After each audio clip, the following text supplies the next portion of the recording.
दोस्तों आज जो कॉमिक्स हम पढ़ेंगे उसका नाम है कुर्कबांड और नशे के व्यापारी। एक कुर्कबांड की कॉमेडी, एक्शन और जासूसी कॉमिक्स होती हैं, तो पढ़ते हैं इसको। कुर्कबांड और नशे के व्यापारी। एक दिन अमेरिका की राजधानी वाशिंगटन के एक वेस्ट बाजार मारोटा में काली कार में बैठा विश्व की सबसे शक्तिशाली व खतरनाक अपराधी संस्था का चीफ नंबर 2 सामने सड़क पार करे एक युवक को देखकर एकाक चौंक पड़ा। है कुर्कबांड और यहाँ। ड्राइवर कार को उस नीले सूट वाले की बगल में रोको। Yes chief. अगले पल ची।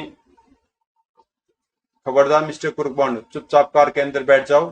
किसी प्रकार की होशियारी दिखाने की कोशिश की तो तुम्हारे शरीर को गोलियों से छलनी कर दिया जाएगा। लेकिन सेटअप जल्दी करो जी। फिर व्यवस्था है। वह नीले सूट वाला युवक उस कार में बैठ गया। ड्राइवर हेडक्वार्टर चलो। कार दौड़ पड़ी। जैक्सन, तुम इसकी आंखों पर पट्टी बांध दो। Yes chief. वो पता नहीं है लोग कौन है और मुझे कुर्कबांड समझकर न जाने कहां लिए जा रहे हैं। जल्दी वे लोग माफिया के हेडक्वार्टर पहुंचे और कुछ देर बाद वे एक कमरे में थे।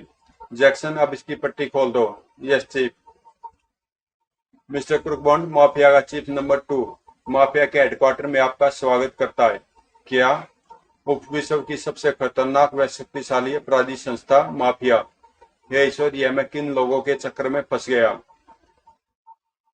लेकिन मिस्टर चीफ, आपको जरूर कोई गलती हुई है, क्योंकि मेरा नाम कुर्कबांड नहीं फिल एडम्स है। व्हाट? नीले सूट वाले युवक की बात सुनकर चीफ नंबर 2 एक पल के लिए चौंक सा गया, लेकिन फिर हा हा हा। आह, मैं तो भूल गया था मिस्टर कुर्कबांड कि आप बहुत ही मजाक पसंद और जिंदा दिल इंसान है। लेकिन यह मजाक नहीं श्रीमान, वाकई मेरा नाम फिलहाल फिल एडम्स है, कुर्कबांड नहीं। बस बस मिस्टर कुर्कबांड, बहुत बहुत मजाक हो चुका। आपको यह नहीं भूलना चाहिए कि आप इस समय माफिया के चीफ नंबर 2 के सामने खड़े हैं, जिसके सामने आज तक किसी ने झूठ बोलने का साहस नहीं किया। किंतु सर, यह हकीकत है। मैं कुर्कबांड नहीं बल्कि फिल एडम्स हूँ और इसी शहर में व्हाइट स्ट्रीट में रहता हूँ। आप चाहें तो। खामोश। फिर मारे गुस्से चीफ नंबर 2 कांपता हुआ उठा और सामने अलमारी से कुर्कबांड और सुपरकार नामक एक फाइल निकाली। और क्या तुम इस हकीकत को भी झुठला सकते हो? क्या भी तुम यही कहोगे कि तुम कुर्कबांड नहीं फिल एडम्स हो? अरे तो वाकई मेरा चित्र है, लेकिन यह कार। श्रीमान जी, बेशक यह चित्र हुबहू मेरा है, लेकिन फिर भी यह सच है कि मैं इस चित्र वाला आदमी नहीं हूँ। इस बात की पुष्टि आप मेरे किसी भी आदमी को मेरे घर भिजवा कर सकते हैं। ठीक है, तुम हमें अपना पता बताओ, हम अभी किसी को भेजकर सच्चाई का पता लगवाते हैं। लेकिन याद रहे, अगर यह तुम्हारा मजाक है तो यह तुम्हारे जीवन का सबसे आखिरी मजाक होगा। मुझे स्वीकार श्रीमान जी। फिल एडम्स ने चीफ नंबर 2 को अपना पता बता दिया। जैक्सन या पीटर, तुम दोनों यह चित्र लेकर इस पते पर चले जाओ और फिर इस व्यक्ति से संबंधित प्रत्येक जानकारी जल्द से जल्द लाकर हमें दो। Okay chief. और ठीक 2 घंटे बाद। चीफ, यह युवक ठीक कहता है। इसका नाम फिल एडम्स है। यह व्हाइट स्ट्रीट की इमारत नंबर 10 में अपने माँ बाप के साथ रहता है। और फिर जैक्सन और पीटर ने एकत्रित की पूरी जानकारी अपने चीफ को दे दी, जिसे सुनकर चीफ न केवल बुरी तरह चौंक गया, बल्कि उसके मस्तिष्क में एक योजना ने भी जन्म लिया। वो गॉड, कितना विचित्र संयोग है यह। इसकी सूरत तो हुबहू भारत के प्राइवेट जासूस कुर्कबांड से मिलती है। क्यों न इस विचित्र संयोग का फायदा उठाया जाए। श्रीमान जी, मेरे ख्याल से अब आपकी सारी गलतफहमी दूर हो गई होगी, अतः आप मुझे घर जाने की इजाजत दे। हाँ नहीं मिस्टर एडम्स, बेशक तुम वह नहीं हो जो हम तुम्हें अब तक समझ रहे थे, लेकिन चूंकि तुम्हारी सूरत भारत के एक प्राइवेट जासूस कुर्कबांड से हुबहू मिलती है, इसलिए माफिया को तुम्हारी सेवाओं की अब सख्त जरूरत है। लेकिन चिंता मत करो, तुम्हारी सेवाओं के बदले माफिया तुम्हें मुंह मांगी दौलत देगी। उफ, क्या मुसीबत है। और सुनो, तुम्हारे इनकार करने की सूरत में माफिया तुम्हें और तुम्हारे परिवार वालों को मौत की सजा देगी। बचने का कोई चारा न देख। मुझे माफिया की सेवा करके बहुत खुशी मिलेगी श्रीमान जी। That's like a good boy. फिर थोड़ी देर बाद चीफ नंबर 2 और एडम्स माफिया के चीफ नंबर 1 के सामने थे, जिसे संस्था के सारे सदस्य गॉडफादर के नाम से पुकारते थे। नंबर 2, यह नमूना कौन है और तुम इसे हमारे पास क्यों लेकर आए हो? गॉडफादर, आप इस युवक की सूरत पर ध्यान दें। इसकी सूरत भारत के उस प्राइवेट जासूस कुर्कबान से हूबहू मिलती है जिसने हैरत अंगेज सुपर कार का निर्माण किया था। फिर माफिया के चीफ नंबर 1 यानी गॉडफादर ने एडम्स की सूरत पर गौर किया तो वह चौंक पड़ा। है तो क्या यह कुर्कबान नहीं है? यस गॉडफादर, यह कुर्कबान नहीं है बल्कि उसका हमशक्ल है। इसका नाम एडम्स है। आश्चर्यजनक। यस गॉडफादर, और मैं की योजना अनुसार इस आश्चर्यजनक संयोग का लाभ उठाना चाहता हूँ। समझ में नहीं आता कि आखिर यह मुझसे चाहने वाले क्या है। नंबर 2, आखिर तुम कहना क्या चाहते हो? तो सुनिए, मैं उस भारतीय जासूस कुर्कबान की इजाद की हुई सुपर कार को हथियाना चाहता हूँ। यदि एक बार वह सुपर कार हमारे हाथ लग जाए तो हमारे इंजीनियर व टेक्नीशियन उस कार की टेक्निक की जानकारी प्राप्त कर उस तरह की और भी कई कारों का निर्माण करने में सफल हो सकते हैं। और इस तरह की हैरत अंगेज 10-20 कारों का माफिया के पास होने का सीधा सा अर्थ है पूरे विश्व में माफिया का साम्राज्य। ओ, तो यह चक्कर है।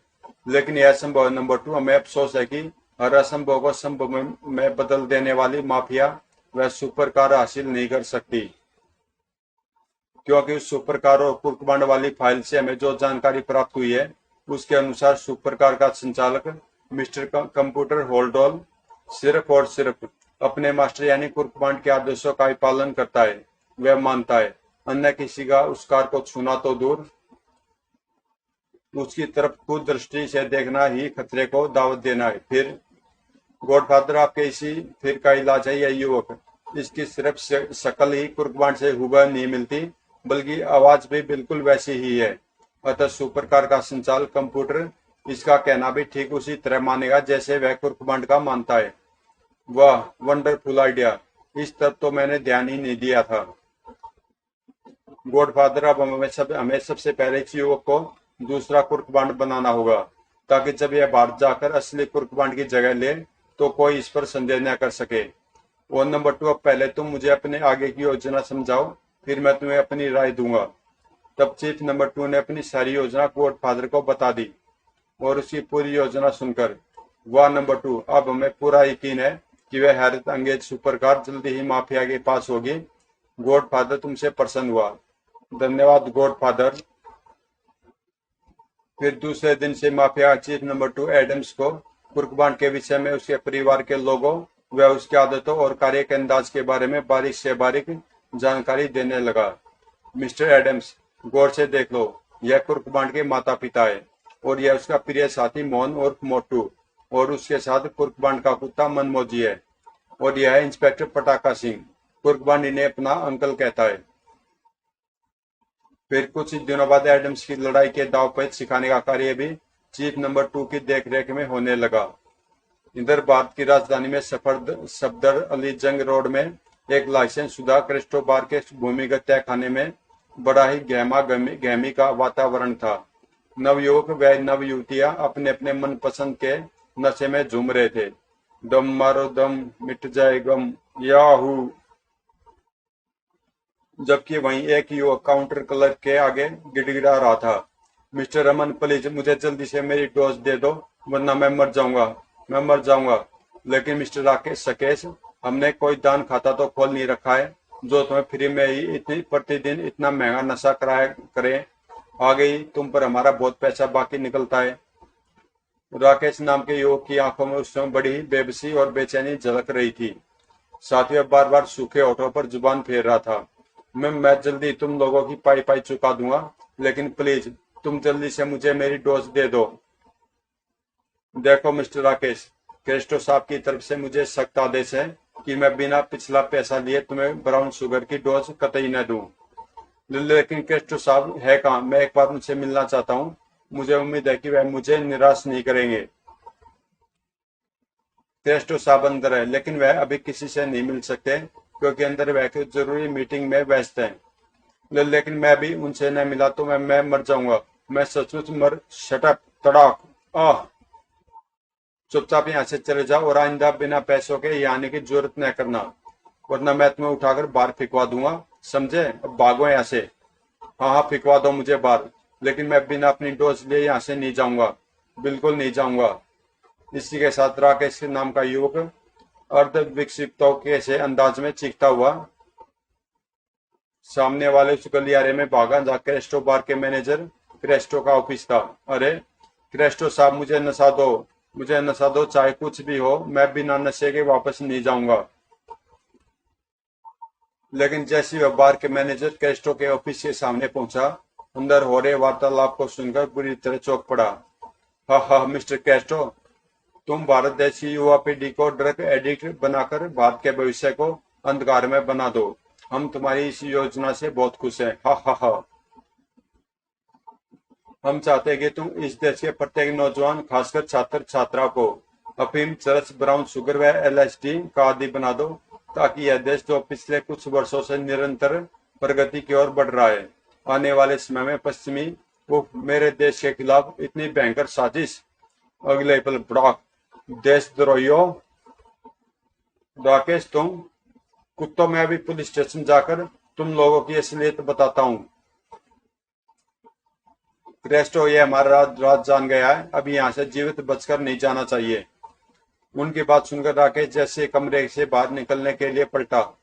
खबरदार राकेश, भागने की कोशिश मत करना, वरना शहबाज सरमन, इसे भागने मत देना।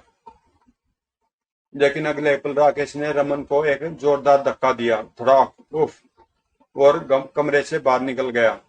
फिर हॉल में पहुंचकर राकेश ने दाई तरफ दीवार पर लगी एक खूंटी को अपनी तरफ खींचा तो सामने की दीवार किसी शटर की भांति ऊपर उठने लगी।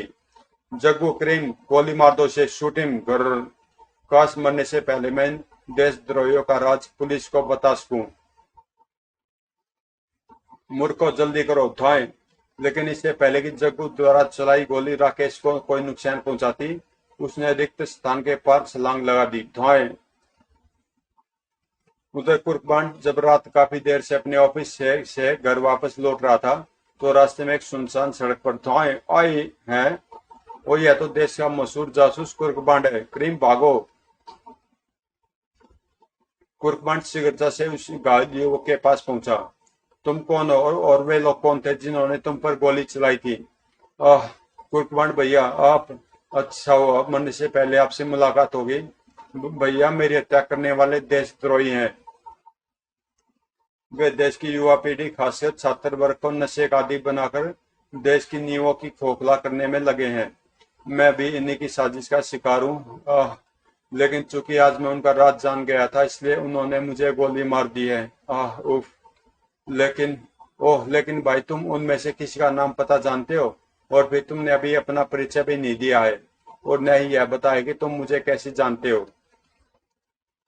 मेरा नाम राकेश श्रीवास्तव है। मैं रूपचंद्र डिग्री कॉलेज में बीए प्रथम का छात्र हूँ। और वे लोग के केस और अपनी बात पूरी कर पाने से पहले ही राकेश की गर्दन एक और लुढ़क गई। कुर्बान ने उसकी नब्ज देखी। वो यह तो मर गया, पता नहीं मरने से पहले यह मुझे कौन से देशद्रोहियों के विषय में बताना चाहता था। कह रहा, मुझे तुरंत इस घटना की सूचना पुलिस को देनी चाहिए। उधर जग्गू और क्रीम राकेश को गोली मारने के बाद तुरंत ही क्रेस्टो बार के ऑफ मैनेजर क्रेस्टो को एक कमरे में पहुंचे। गजब हो गया क्रेस्टो साहब।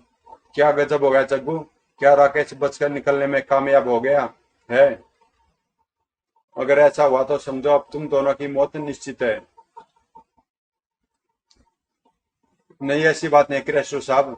राकेश को तो मैंने गोली मार दी थी, लेकिन ठीक उसी वक्त देश का मशहूर उल्लू का पट्टा प्राइवेट जासूस कुर्कबॉन्ड वहां पहुंच गया। और क्या बेवकूफो, कहीं मरने से पहले राकेश ने कुर्कबॉन्ड को कुछ बता तो नहीं दिया? यह तो मैं नहीं मालूम बॉस। जैसे हमने राकेश को गोली मारी, कुर्कबॉन्ड वहां आ पहुंचा और हम वहां से भाग खड़े हुए। इडियट, तुम्हें उस जासूस को भी वहीं गोली मार देनी थी। सॉरी बॉस, हम उसके अचानक वहां पहुंच जाने पर बौखला गए थे। शटअप। इससे पहले कि वह जासूस पुलिस तक पहुंचे या पुलिस उस तक पहुंचे, उसे खत्म कर दो। जाओ, जल्दी करो। ओके बॉस, कहकर जग्गू और क्रेन तुरंत कमरे से बाहर निकल गए। मिस्टर क्रेस्टो, अब तुम्हें सावधान रहना होगा और कुछ दिनों के लिए अपना नंबर 2 का धंधा भी बंद कर दो। Okay boss. उधर कुर्कबांड की उस घटना की सूचना पुलिस को देने के लिए आसपास कहीं भी कोई साधन नजर नहीं आया, तो उसने अपनी मोटरसाइकिल स्टार्ट की और बाईं ओर घुमाकर सीधी दौड़ा दी। पट पट पट। अब रास्ते में लिंक रोड पर ही टेलीफोन बूथ है, मैं वहीं से इस घटना की सूचना पुलिस को दे दूंगा। लेकिन वह लिंक रोड की ओर अभी कुछ ही दूर बढ़ा था कि तभी उसे दूर मोटरसाइकिल के बैक व्यू मिरर में अपने पीछे आती एक काले रंग की कार की झलक दिखाई दी। खतरा। और अगले पल उसने चलती मोटरसाइकिल से एक और छलांग लगा दी और तभी धाए धाए धाए धाए भड़ाक। उफ, बाल बाल बचा। कुछ दूर निकल जाने के बाद काली कार फिर से मुड़ी। ची। अब की बार उस कार में से गोलियों की एक बाढ़ सी कुर्कबांड की ओर बढ़ी। धाए धाए धाए। उफ, मुसीबत। पता नहीं कौन है लोग और जाने और क्यों अकारण ही मेरी जान के दुश्मन बने हुए हैं। कुछ आगे जाकर वह जब काले रंग की कार फिर मुड़ी तो कुर्कबांड को भी ताव आ गया। आओ प्यारीलाल, अगर तुम लोग खामखा मेरी जान के दुश्मन बन बैठे हो तो मैंने भी तुम्हारी ऐसी तैसी न कर दी तो मेरा भी नाम जासूस द ग्रेट कुर्कबांड चेला ऑफ जेम्स बॉन्ड नहीं। फिर कुर्कबांड ने पास ही पड़ा एक पत्थर उठाया और जैसे वह काली कार उसके निकट पहुंची उसने एक साथ दो काम बिजली की तेजी से किए। धाए। बड़ा आई। माथे पर चोट लगते ही ड्राइविंग सीट पर बैठा जग्गू कुछ पलों के लिए अपना मानसिक संतुलन खो बैठा और भड़ाक आई। फिर जब कुर्कबांड उस काली कार के निकट पहुंचा तो ड्राइविंग सीट पर बैठा जग्गू तो दम तोड़ चुका था, लेकिन करीब में शायद चंद सांसें अभी बाकी थी। तुम कौन हो प्यारीलाल? मेरी जान को लेना चाहते थे? मैं क्रेस्टो बार। हाँ बोलो प्यारे लाल, जैसे के पर्दे खोलो मेरे यार। लेकिन इससे पहले कि करीम अपनी बात पूरी कर पाता उसकी गर्दन एक और ढुलक गई। वो यह भी गया काम से, लेकिन इसने मरने के बाद से शायद मुझे क्रेस्टो बार के विषय में कुछ बताना चाहता। इसका मतलब कहीं नशे के व्यापारियों का अड्डा क्रेस्टो बार ही तो नहीं है, क्योंकि मरने से पहले राकेश नाम का छात्र भी शायद यही कहना चाहता था और वह भी क्रेस्टो बार कहकर ही दम तोड़ गया है। सोचते हुए अचानक कुर्कबांड की आंखें चमकने लगी। हाँ, निस्संदेह यही बात है और ये लोग शायद मेरी जान इसलिए लेना चाहते थे कि इन्हें संदेह था कि मरने से पहले राकेश मुझे इनके बारे में सब कुछ बता चुका होगा और कल मैं स्वयं इस क्रेस्टो बार को खोजकर चेक करूंगा कि यह क्रेस्टो बार है क्या चीज। तभी पी। ओ, यह तो पुलिस सायरन की आवाज है, लगता है यहाँ पुलिस पहुंचने वाली है। लेकिन इससे पहले कि पुलिस यहाँ पहुंचे मुझे यहाँ से खिसक लेना चाहिए। फिर कुर्कबांड निकट ही फुटपाथ पर गिरी अपनी मोटरसाइकिल के पास पहुंचा और उसे स्टार्ट करने लगा। संयोगवश मोटरसाइकिल में कोई खराबी नहीं आई थी, अतः वह जल्दी स्टार्ट हो गई। पी पी फट फट। फिर पुलिस के घटना स्थल पर पहुंचने से पहले कुर्कबांड वहां से जा चुका था। दूसरे दिन शाम को उसी घटना वाले इलाके में थोड़ी खोज खबर के बाद बंड भैया वेरा क्रेस्टो बार। हाँ प्यारे मोटू, आओ अंदर चलकर देखा जाए कि इसमें पुदीन हरा मिलता है या नहीं। कुछ देर बाद। Yes order please. प्यारीलाल, क्या यहाँ सूखा नशा, मेरा मतलब है चरस, कोकीन वगैरह भी मिल सकती है? नहीं श्रीमान जी, एक लाइसेंस शुदा बार है, यहाँ आपको सिर्फ बियर, जिन या विस्की ही मिलेगी। वो हमने सोचा शायद। खैर तुम्हें एक बियर, एक प्लेट काजू और 2 गिलास ले आओ। Okay sir. कुर्कबांड के ऑर्डर का सामान लेने के लिए वह बेहरा जब काउंटर पर पहुंचा। हरी मैनेजर साहब ने तुम्हें तुरंत ऑफिस में बुलाया है। ठीक है, मैं जाता हूँ, आप ऑर्डर का यह सामान 5 नंबर मेज पर पहुंचा दीजिए। मैं पहुंचवा दूंगा, तुम ऑफिस पहुंचो। फिर हरी 5 नंबर टेबल का क्या ऑर्डर है? सर एक बियर और एक प्लेट काजू की। लेकिन सर वह पहले चरस या कोकीन की मांग कर रहे थे। क्या? इसका मतलब यह हुआ कि मरने से पहले राकेश ने इसे सब कुछ बता दिया था, तभी यह जासूस का बच्चा सुराग लेने के लिए यहाँ आया है। लेकिन इससे पहले कि हमारे लिए कोई खतरा बने मैं इस रास्ते के रोड़े को हमेशा के लिए अपने रास्ते से हटा दूंगा। सर मेरे लिए क्या आदेश है? हाथ कुछ नहीं, तुम अपनी ड्यूटी पर जाओ। फिर वेटर जैसे ऑफिस से बाहर गया, रेस्टो ने मेज के एक और लगा एक बटन पुश किया। पी। साला मेरे बार में चरस और कोकीन ढूंढ रहा है। अब मैं साले को एलएसडी का ही मजा चखा कर रहूंगा। शीघ्र एक लंबे चौड़े व्यक्ति ने ऑफिस में प्रवेश किया। मेरे लिए क्या आदेश है क्रेस्टो साहब? रघु, बार हॉल में 5 नंबर मेज पर दो दो युवक बैठे हैं। उनकी सूरत गौर से देख लो। जैसे बार से बाहर निकले, मौका देकर उन्हें जबरदस्ती एलएसडी की खुराक इतनी अधिक मात्रा में दे देना कि वह कल का सूरज न देख सके। ओके क्रेस्टो साहब। उधर बार हॉल में काफी गौर करने के बाद भी जब कुर्कबांड को कोई संदिग्ध बात नजर नहीं आई, तो वह बियर लगभग आधी बोतल यूं ही छोड़कर उठ खड़ा हुआ। मोटू, मेरे ख्याल से अब हमें घर चलना चाहिए। चलो बांड भैया, मुझे तो बहुत नशा हो गया है।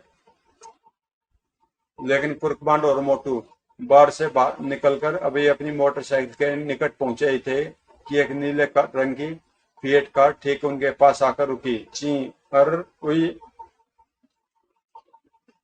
सत्यानाश हो तुम्हारा! क्या गाड़ी ऊपर ही चढ़ाने का इरादा है?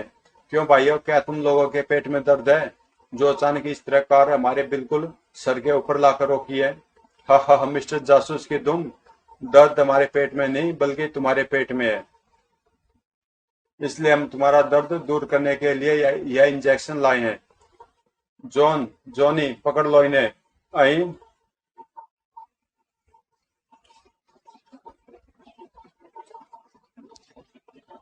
बॉन्ड भैया, यह लोग तो सचमुच ही इंजेक्शन साथ लिए हैं। हा हा हा। वो भाइयों, यह सब क्या है? क्या आप लोग जानते नहीं कि किसी के साथ इस तरह जोर जबरदस्ती करना कानूनन जुर्म है? हाय हाय, छोड़ो मुझे। मिस्टर जासूस, जुर्म करने पर ही तो हमें रोटी मिलती है। जुर्म करने का ही तो हम खाते हैं। और मिस्टर जासूस, अब तुम्हें एलएसडी का आनंद लो। सुना तुम काफी देर से चरस और कोकीन तलाश करते फिर रहे थे। हैं? एलएसडी? लेकिन इससे पहले कि बॉन्ड और मोटू उनकी मंशा पूरी तरह समझ पाते, रघु नाम के उस गुंडे ने कुर्कबांड और मोटू को एलएसडी का एक एक इंजेक्शन लगा दिया। हा हा हा, आई ओई माँ! और फिर वह कार में बैठकर भाग निकले। वो कम वक्तो बेड़ा गर्क हो तुम्हारा! हाय हाय मेरी बा! चल भाई मोटू, जान बच गई। इसी में खुदा का शुक्र मान ले। चल चलें। कभी मोटरसाइकिल के ऊपर चढ़ते चढ़ते कुर्कबांड और मोटू पर एलएसडी के नशे ने अपना प्रभाव दिखाना शुरू कर दिया। और स्टार्ट हो जा मेरी प्यारी मोटरसाइकिल, स्टार्ट हो जा। नशे की तरंग में कुर्कबांड बजाय मोटरसाइकिल को किक मारने के हवा में ही पैर चला रहा था। मोटू ने भी नशे की तरंग में अपने मुंह से मोटरसाइकिल के स्टार्ट होने की सी आवाज निकाली। फट फट फट फुर्र। मोटू प्यारे, हो गई अपनी मोटरसाइकिल स्टार्ट। संभल कर बैठो, मैं गाड़ी को रेस दे रहा हूँ। ओके। फिर नशे की तरंग में दोनों मोटरसाइकिल समेत नीचे गिर पड़े। भड़ाक! हाय ओह! हाय हाय, टूट गई मेरी हड्डी पसली। अरे मोटरसाइकिल को क्या हुआ? ये गिर क्यों पड़ी?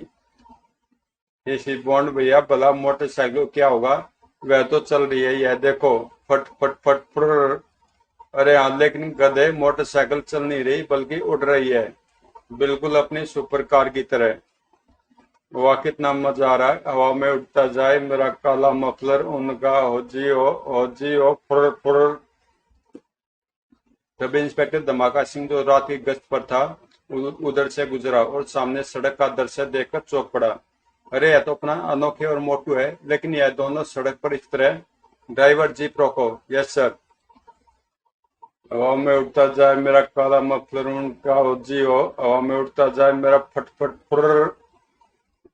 सर, यह तो अपने कुर्कबांड और मोटू है, लेकिन लगता है इस समय यह दोनों गहरे नशे में।